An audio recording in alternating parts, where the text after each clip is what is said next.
गीता अध्याय 2 श्लोक है 53 भांति भांति के वचनों को सुनने से विचलित हुई तेरी बुद्धि जब परमात्मा में अचल और स्थिर ठहर जाएगी तब तू योग को प्राप्त हो जाएगा, अर्थात तेरा परमात्मा से नित्य संयोग हो जाएगा। भांति भांति के वचनों को सुनने से विचलित हुई तेरी बुद्धि।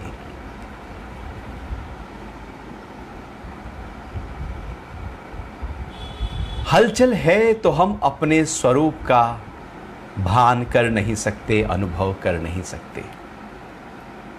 और ऐसा कोई समय नहीं है जब हमारे अंदर हलचल ना हो। हर समय कंपन है ही है। हर व्यक्ति किसी ना किसी रूप में मानो कप रहा हो, डर रहा हो, भयभीत हो रहा हो, एक हलचल हो। वो हलचल मन के स्तर पर, वो हलचल बुद्धि के स्तर पर, वो हलचल अहंग के स्तर पर, इच्छाओं वासनाओं के स्तर पर कोई ना कोई लहर हमेशा हमारे अंदर है ही है। जब लहर है तो उसको शांत तो नहीं कहेंगे। लहर है तो शोर तो होगा, लहर है तो आवाजें होंगी ही होंगी। और समुद्र के ऊपर लहरें जैसे शोर करती है, ऐसे ही हमारे अंतरतम में भी किसी ना किसी रूप में एक विचलन, एक विचलित अवस्था बनी ही रहती है। हर व्यक्ति किसी ना किसी रूप में डर रहा है, कप रहा है, भयभीत हो रहा है। हो सकता है कि वो अपने आप को बाहर से बहुत मजबूत दिखा रहा हो सकता है कि वो ऐसा दिखाना चाह रहा हो कि मुझे बाहर से कोई डर नहीं, बाहर का कोई असर नहीं, बाहर का कोई प्रभाव नहीं। हो सकता है वो ऐसा जता देना चाहता हो कि मैं बहुत मजबूत हूं। लेकिन ये जो मजबूती है ये हमारी केवल बाहर की होती है। भीतर के स्तर पर तो बहुत कंपन ही कंपन है हमारे अंदर। ये कंपन हमारी इच्छाओं के आधार पर, हमारी वासनाओं के आधार पर लगातार है ही है। जब हम कहीं पर राग करते हैं, किसी से मोह करते हैं, के प्रति अटैच होते हैं, जुड़ते हैं, तो जहां भी हम जुड़ते हैं उसके हलचल पर हमारे ऊपर असर आता है, हम हिलते हैं। तो जहां राग होता है वहां से द्वेष पैदा होता है, और जब द्वेष पैदा होता है तो दुख पैदा होता है। जब दुख पैदा होता है तो मन की कमजोरी पैदा होती है। जब मन की कमजोरी पैदा होती है तो हलचल पैदा होती है। ये हलचल यदि मन में बहुत ज्यादा कोई विचलित हो जाए तो ब्लड प्रेशर ऊंचे नीचे होने लगता है। ये हलचल स्थूल रूप में आप शरीर के हाथों में कंपन हो सकता है। आप देखना कभी क्रोध में हाथों में और पैरों में एक हल्का सा कंपन आने लगता है। ये तो एक स्थूल कंपन है, लेकिन इससे न जाने कितना गुना हमारे मन के स्तर पर कंपन हो जाता है। हमारा मन, हमारी बुद्धि विचलित होने लगती है, वो हिल जाती है अपनी अवस्था से, अपनी स्थिति से। ये जो कंपन की अवस्था है, ये जो हलचल की अवस्था है, ये बचपन से लेकर और मृत्यु तक लगातार है। कभी हम इसको ढाक लेते हैं, कभी ये उभर जाती है। कभी कोई अंदर पड़ा हुआ डर दब जाता है, जैसे आग के ऊपर राख डाल दी गई हो। तो आग के ऊपर राख आ जाने से इसका मतलब ये नहीं है कि जो आग है वो खत्म हो गई। राख हटे तो आग का जो शोला है वो उभर कर आ जाए।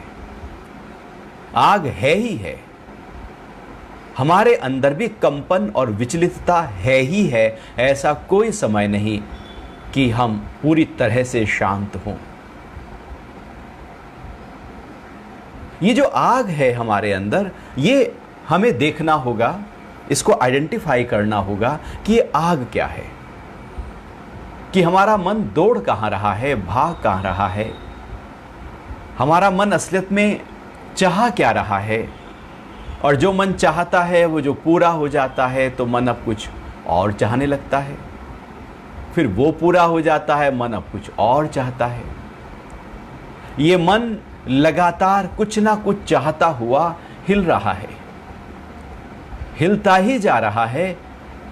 एक इच्छा दूसरी इच्छा को जन्म देती है, दूसरी इच्छा पूरी होने पर तीसरी इच्छा को जन्म देती है, और ये सिलसिला लगातार चलता रहता है।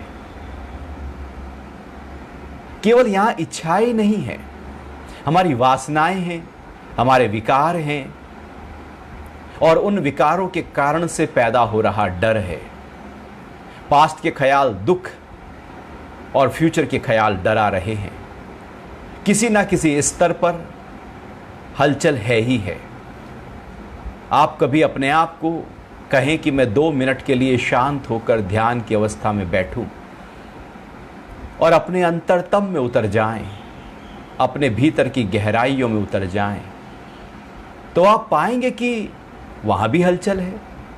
बाहर कुछ करने को नहीं है तब भी मन हिल रहा है। थोड़ा और शांति के साथ बैठे तो पाएंगे कि अरे मन अब भी हिल रहा है। ऐसा कोई समय नहीं है कि जब मन हिल ना रहा हो। हम रात को सो जाते हैं और स्वप्न के रूप में हमारा मन फिर हिलने लगता है।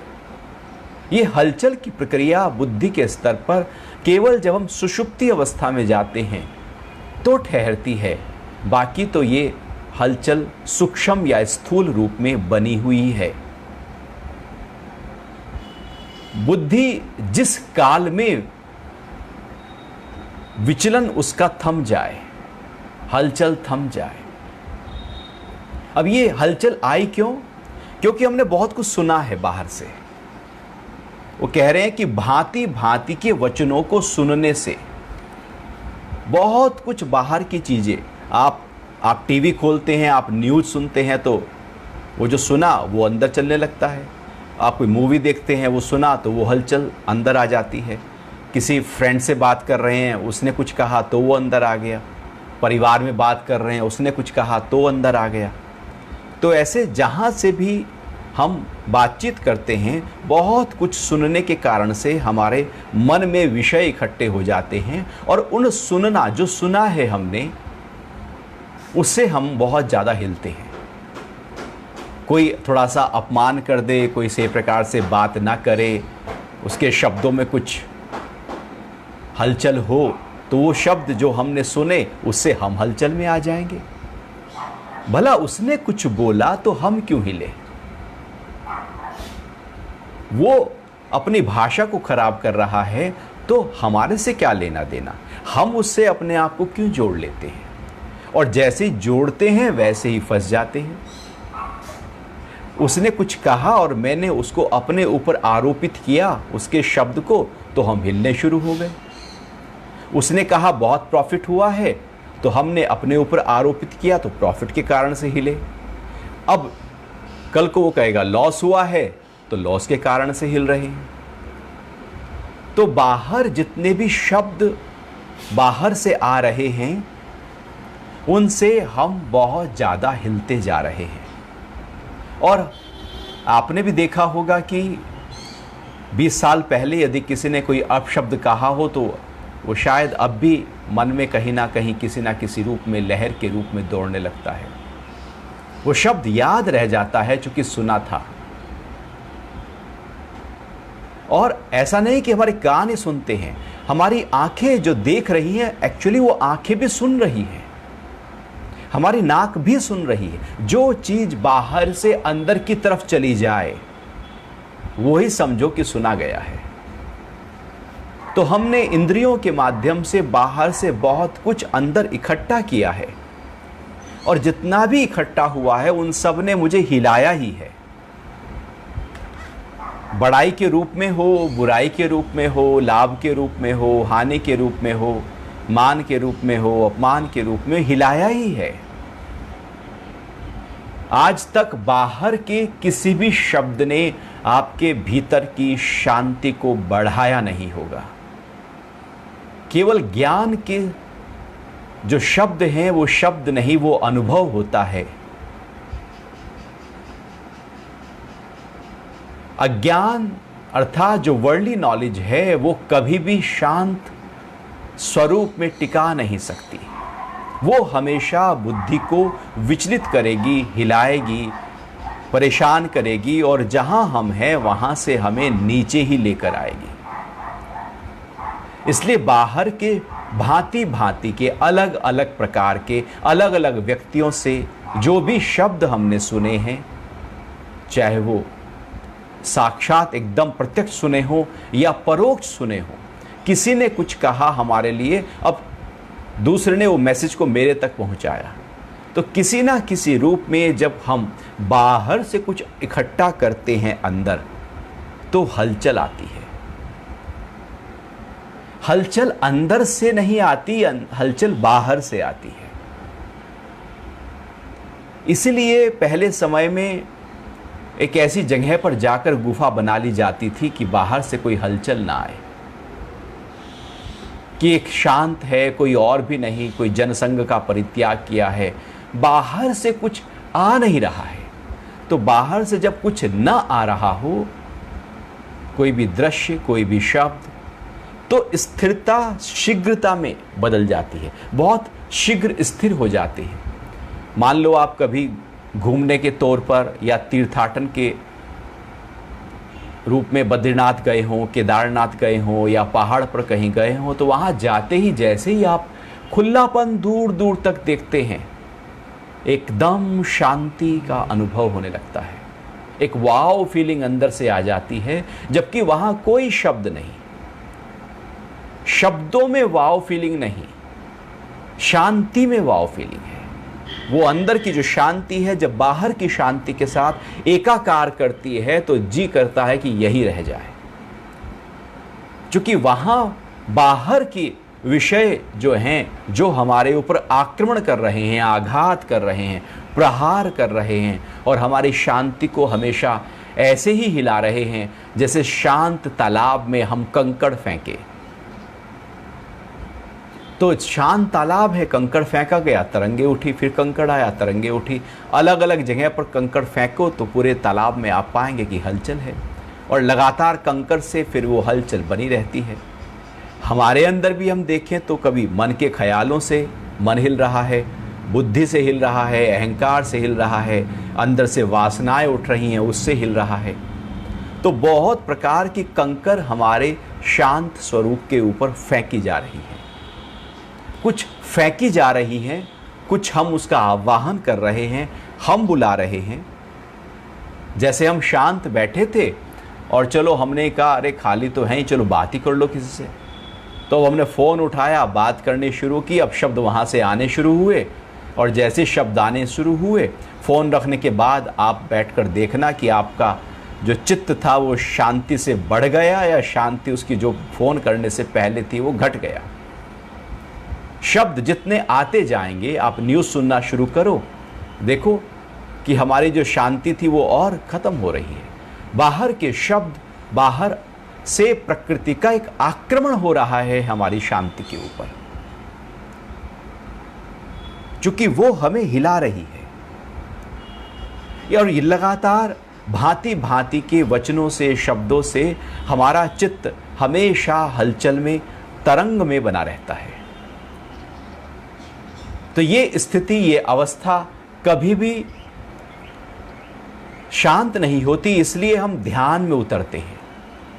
ध्यान और कुछ नहीं, ध्यान यही है कि अब हमारा जो मन है वो बाहर के विचारों से, बाहर के ख्यालों से, बाहर के शब्दों से, बाहर से हट गया है और मेरे मन के अंदर जो ख्याल हैं, विचार हैं, वहाँ से भी मैंने उसको हटा लिया है। हर तरीके से मैंने अपने आप को आवाज़ों से हटा लिया है, चाहे वो मेरे अंदर मन से ख्याल की आवाज़ें हों या विषय वासनाओं की आवाज़ें हों या बाहर से हों। तो बाहर से भी अपने आप को हटाना है और भीतर से मन ख्यालों से भी अपने आप को हटाना है। ये हटाने की प्रक्रिया एक ध्यान की ऊंची प्रक्रिया है और यहाँ पर भांति भांति के वचनों को सुनने से विचलित हुई तेरी बुद्धि, जो हलचल है सारी वो बाहर से आई है।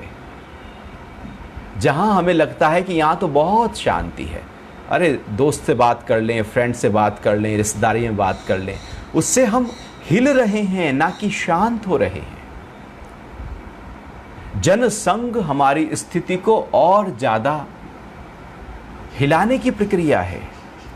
इसलिए मौन, इसलिए एकांत, इसलिए ध्यान, इसलिए अपने साथ जुड़ना, इसलिए स्वरूप की अवस्था, स्वरूप की स्थिति, इसलिए समाधि, इसलिए प्रार्थना, इसलिए सेवा कि आप कर रहे हैं, बाहर से कुछ ले नहीं रहे।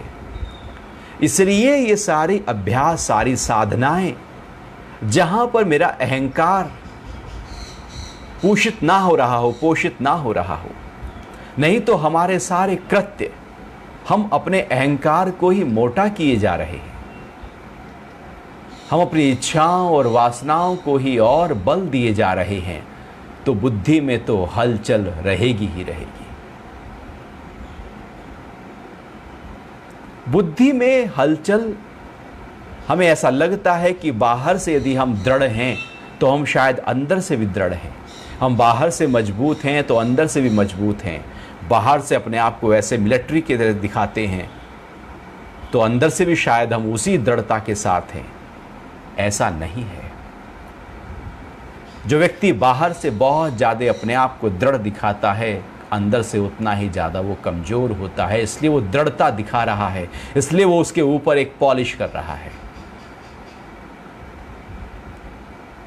पीतल पे सोने की पॉलिश की जाती है, क्योंकि वो सोना नहीं है इसलिए उसके ऊपर पॉलिश हो रही है।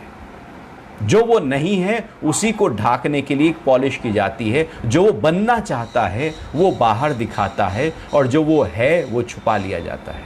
इसलिए पीतल छुप जाता है, सोना दिखने लगता है। तो हम भी हमारे अंदर जो कंपन है, जो हलचल है, उसको छुपाए रखने के लिए हम बाहर से दबंग के शब्द बोलते हैं, दबंगाई के कार्य करते हैं और सब कुछ उस प्रकार से दिखाते हैं कि मेरे अंदर की जो आग है, मेरे अंदर की जो हलचल है, मेरे अंदर का जो भय है, कहीं वो ना झलक जाए, मेरे अंदर की हलचल बाहर प्रकट ना हो जाए। इसलिए हम बाहर अपने आप को शांत करना चाहते हैं। मुंह में राम बगल में छुरी की अवस्था हमेशा से रहती ही रहती है। यहां पर जो बात हो रही है कि अंदर जो बुद्धि है, अंदर से हम किस तरह से अपने आप को पूरी तरह से हलचल रहित कर दें। भांति भांति के वचन सुने लेकिन हलचल ना हो। एक आर्ट है कि सब कुछ बाहर से हो रहा है लेकिन अंदर असर नहीं कर रहा। एक है कि जरा सा भी कुछ हुआ नहीं और उसका असर आ गया, या हमने कल्पना ही कर ली और डर आ गया। हम कल्पना के डर से ज्यादा डरे हुए हैं। ऐसा ना हो जाए, वैसा ना हो जाए, केवल ख्यालों के कारण से हम कंपित हो रहे हैं, भयभीत हो रहे हैं। वास्तविकता में जब आएगा तब आएगा। और यदि फ्यूचर का ख्याल नहीं होता तो कंपन तो होनी ही है। तो अब मन पास्ट में जाकर दुख ढूंढ लाएगा, वहां से कपने लगेगा, या तो वहां से कपेगा या वहां से कपेगा, या हम अभी में कुछ ऐसा करेंगे जिससे हम हिल जाएं। तो ये अंदर का जो पूरे का पूरा अंतःकरण है वो हलचल में रहना चाहता है और उसके लिए वो सारे प्रयास करता रहता है, सारे उपाय करता रहता है। सुबह से उठने के बाद उसकी हलचल थमने का नाम नहीं लेती। वो एक के बाद दूसरा करतब दिखाना ही चाहता है। इसलिए या तो हम परिवार के साथ वहाँ हलचल में होते हैं, या व्यापार में हलचल में होते हैं, नहीं तो सोसाइटी में हलचल में होते हैं, तो नहीं तो राजनीति की बात करके, और नहीं तो जिससे हमारा कोई दूर दूर तक का वास्ता नहीं, उन बातों के कारण से अपने आप को हलचल में ले आते हैं। क्योंकि हलचल में लाना अपने आप को एक स्वभाव हमने हमारे मन ने बनाया है। और ये आज का नहीं, 5000 साल पहले गीता में भगवान कह रहे हैं, अर्थात ये मानव मन ही ऐसा है जो हलचल में ही अपने आप को रखना चाहता है। कुछ भी खाली भी आप बैठ नहीं सकते। खाली भी बैठे हैं तो मन कुछ कर रहा है। ये जो मन कुछ कर रहा है, ये हमारी कमजोरी है, ये हमारी मजबूती नहीं है। हमारी मजबूती का मतलब है कि जब मैंने पक्का किया कि मैं कुछ नहीं कर रहा हूं तो कुछ नहीं कर रहा हूं। किसी भी स्तर पर हम अपने आप को 5 मिनट के लिए भी, कि शरीर ना हिल रहा हो, मेरे कंट्रोल में हो, इंद्रियां मेरे कंट्रोल में हो, मन मेरे कंट्रोल में हो, बुद्धि और अहंकार मेरे, सब कुछ मैं मालिक बनकर बैठ जाऊं और सबको शांत कर दूं। ऐसे जैसे क्लास टीचर रूम में आने के बाद में बच्चे सब शांत हो जाएं। तो सारी हलचल, जो विचलितता है, वो बाहर से आई है। आत्मा में कोई हलचल नहीं। प्रकृति से ही हलचल के कारण से आत्मा का स्वरूप अनुभव नहीं हो पाता। ये सारी हलचलें एक काले बादल की तरह हैं जो सूरज को ढक देती हैं। जो आत्मा की जो एक तरह से सहजता है, आत्मा की जो सरलता है, जो सौम्यता है, जो प्रेम है, जो आनंद है, जो ज्ञान है, जो आत्म भाव है, उसको इन हलचलों ने ढका है।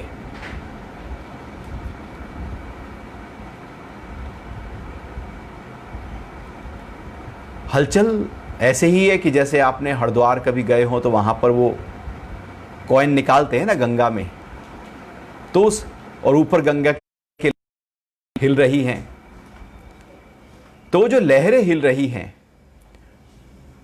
उन लहरों को पूरी तरह से शांत करने के लिए वो एक कांच का प्रयोग किया जाता है, और कांच के टुकड़े के माध्यम से अब उस गंगा को देखा जाता है, उन लहरों को देखा जाता है, और फिर जैसे ही देखा जाता है तो ऊपर की लहरों का असर अब नहीं आता।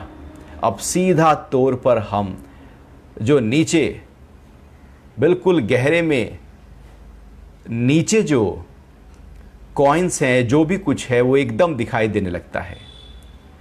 वो कैसे दिख जाता है? क्योंकि ऊपर की लहरें अब पूरी तरह से शांत हैं।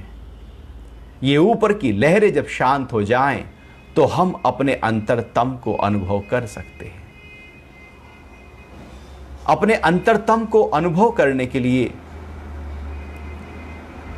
आत्म भाव को अनुभव करने के लिए अपनी बुद्धि की विचलितता को शांत करना होगा।